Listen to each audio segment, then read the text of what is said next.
नमस्कार, micro FM में आपका स्वागत है।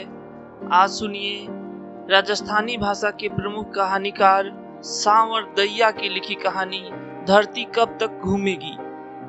यह महीना समाप्त होने में 2-4 दिन और बाकी है। सीता ने सोचा और निश्वास छोड़ी।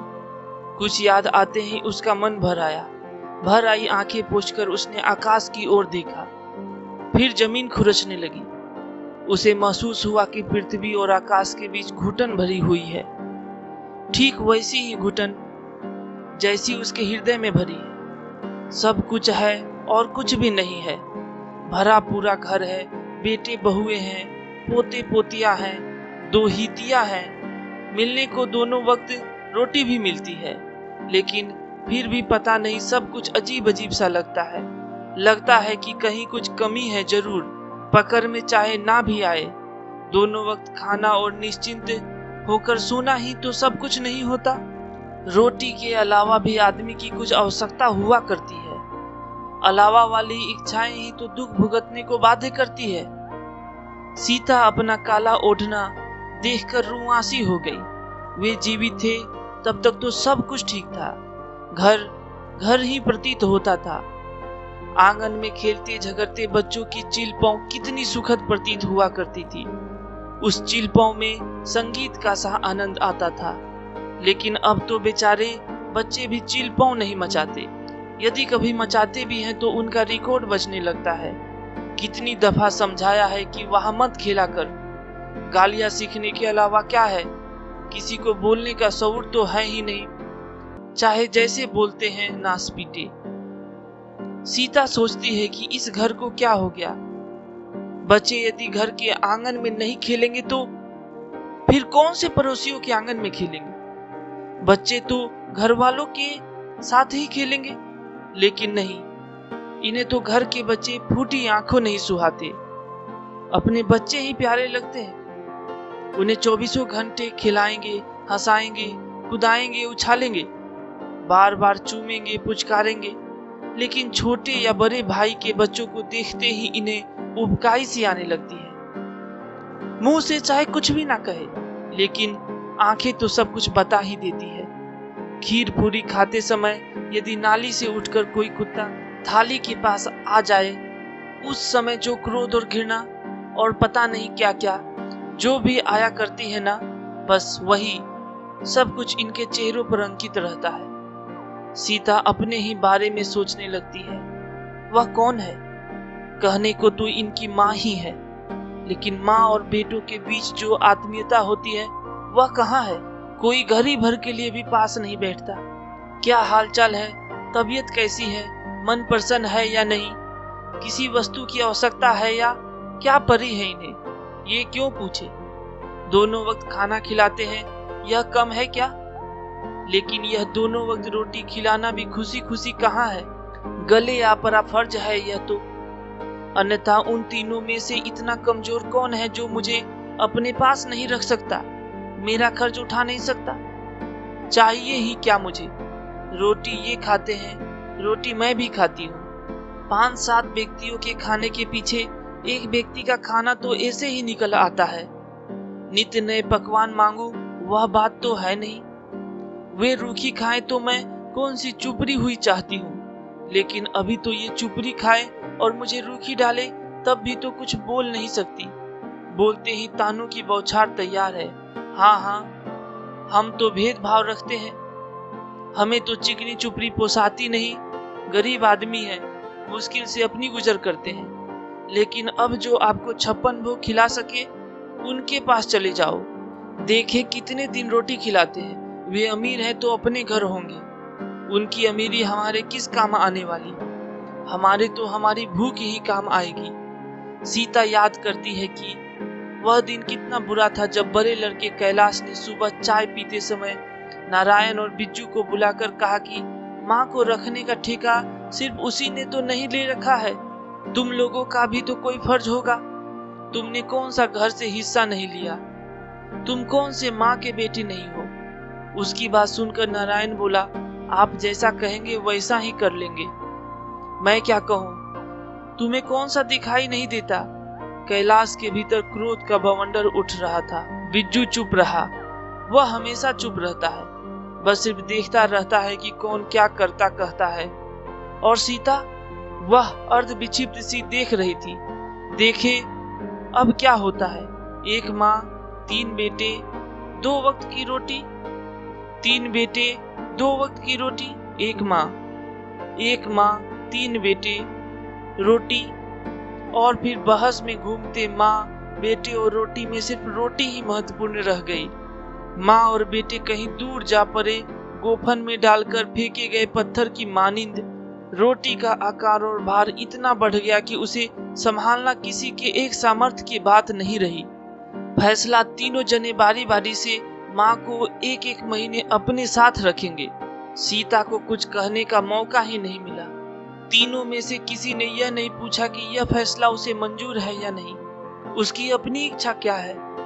उसने निश्वास छोड़ी। खैर, कोई बात नहीं। यदि आज वे होते और यह तमाशा देखते तो क्या कहते। उनसे यह सब कुछ सहन हो पाता? वे तो लाल पीले होकर गालियां निकालने लगते, थप्पड़ या लात मारते ऊपर से। क्या समझ रखा है मुझे? मैं तुम्हारी इन 2 रोटियों के भरोसे बैठा हूँ क्या? अभी तो इतनी सामर्थ्य है कि तुम जैसे 20 भिखारियों को रोटी डाल सकता हूँ। एक लंबा निश्वास। लेकिन उनके होते हुए कभी ऐसी बात उठी ही नहीं। उन्हें क्या खबर थी कि ये लोग 2 वक्त की रोटी के लिए ऐसा करेंगे। सीता को अच्छी तरह याद है कि वे फागुन के दिन थे। 3-4 दिनों बाद होली थी। यही तय हुआ कि होली के बाद माँ बारी बारी से सभी के साथ रहेगी। नाहर सिंह जी वाले दिन खाना खाते हुए उसे लगा कि लापसी बिल्कुल फीकी है और निगलते समय लगता कि कौर गले में अटक रहा है। होली वाले दिन भी वह अनमनी और उदास थी। होली वाले दिन वैसे तो लापसी ही बना करती है, लेकिन उस दिन कैलाश की पत्नी ने दाल का हलवा बनाया। भूनती हुई दाल देखकर उसे लगा कि वह भी भूनी जा रही है। बच्चे उसको कहने लगे, दादी माँ, दादी माँ। बाई कह रही थी कि कल से आप नारायण चाचा के हिस्से में खाया करेंगी। दादी माँ, आप सचमुच वही खाना खाएंगी क्या? और शाम को जब वह खाना खाने बैठी तब कैलाश की पत्नी राधा बोली, दाल का हलवा आप ही के लिए बनाया है, खूब पेट भर खाना। वह सोचने लगी कि दाल का हलवा हो या रूखी रोटी, खाने के लिए बैठने के बाद तो पेट का गड्ढा भरना ही पड़ता है। रुचि हो तो 2 कौर ज्यादा, अन्यथा 4 कौर कम। उसने सोचा, आज के बाद यहाँ से मेरी रवानगी। कल नारायण के हिस्से में खाना पीना, फिर यहाँ के पानी से भी साझा नहीं रहेगा क्या? बच्चों के पास आना जाना भी बंद हो जाएगा क्या? नहीं नहीं, यह बात नहीं हो सकती। एक के बाद दूसरे और दूसरे के बाद तीसरे के हिस्से में वह लुढ़कने लगी। कैलाश के हिस्से से नारायण के हिस्से में और नारायण के हिस्से से बिरजू के हिस्से में। हिस्सा बदलते ही बच्चे हर्षित होकर उसके पास आते और कहते, दादी जी, कल से आप हमारे घर खाना खाएंगी। हम साथ साथ ही खाएंगे, एक ही थाली में। ठीक है ना दादी जी? वह रुआंसी हो जाती। इन नासमझ बच्चों को भी पता चल गया कि वह बारी बारी से खाना खाती है। 1 महीने से 1 दिन भी अधिक नहीं रखता कोई। महीना होते ही टिकट कटवाओ, अब 2 महीने के लिए आफत टली, यही सोचते होंगे। यहाँ खाते पीते घर में ही खाने पीने को लेकर झगड़ा है। एक पेट के लिए इतने झंझट। ये लोग सुबह शाम गाय कुत्ते को भी तो रोटी डालते हैं, फिर मेरी रोटी में ऐसा क्या है कि इन लोगों को हमेशा नए ढंग से सोचना पड़ता है। आज तो हद हुई। कैलाश ने कहा, यह बात अच्छी नहीं लगती। माँ महीने इधर उधर लुढ़कती रहे। मेरे ख्याल से यह ठीक रहेगा कि हम तीनों माँ को 50-50 रुपए हर महीने दे दिया करें। माँ के लिए 150 रुपए काफी है। चाय तो हम पिलाते ही हैं, आगे भी पिलाते रहेंगे। बाकी रही रोटी, वह अपनी पकाएगी खाएगी। नारायण ने कहा, जैसी आपकी मर्जी, मुझे तो मंजूर है। आज तो बिज्जू भी चुप नहीं रहा, बोला, इधर उधर लुढ़कने से तो अच्छा ही है, अपनी जगह पर ही तो रहेगी।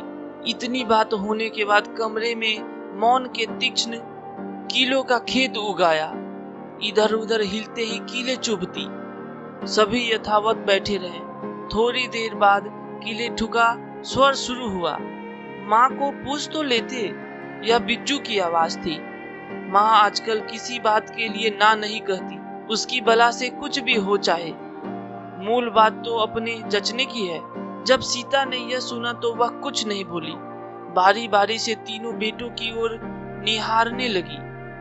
उसकी आंखों के आगे अंधेरा सा छा गया, मगर रोने की आवाज होठों से बाहर नहीं निकली। हृदय का एक टुकड़ा रो रहा था। उसके भीतर आंसुओं का समुद्र भर गया। सीता सोचने लगी कि यहाँ रोटी खाती हूँ तो कौन सी मुफ्त की खाती हूँ। इनके बच्चों की देखभाल करती हूँ, जैसे बन पड़ते हैं। 2-4 बर्तन भी साफ करती हूँ। कौन से हाथ घिसते हैं मेरे। लेकिन ये 50-50 रुपए इस काम की मजदूरी दे रहे हैं क्या? जब मुझे मजदूरी ही करनी है तो कहीं भी कर लूंगी। दुनिया में काम की कौन सी कमी है। और नहीं तो किसी के घर बर्तन भांडे ही साफ कर रोटी खा लूंगी। सवाल तो रोटी का ही है।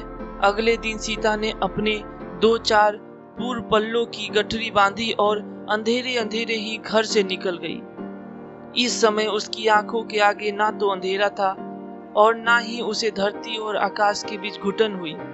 आज आकाश अनंत था, धरती बहुत ही बड़ी थी। वह रास्ता बहुत ही चौड़ा था जिस पर वह रवाना हुई थी। और सबसे बड़ी बात यह थी कि उसके चारों ओर खुली हवा थी।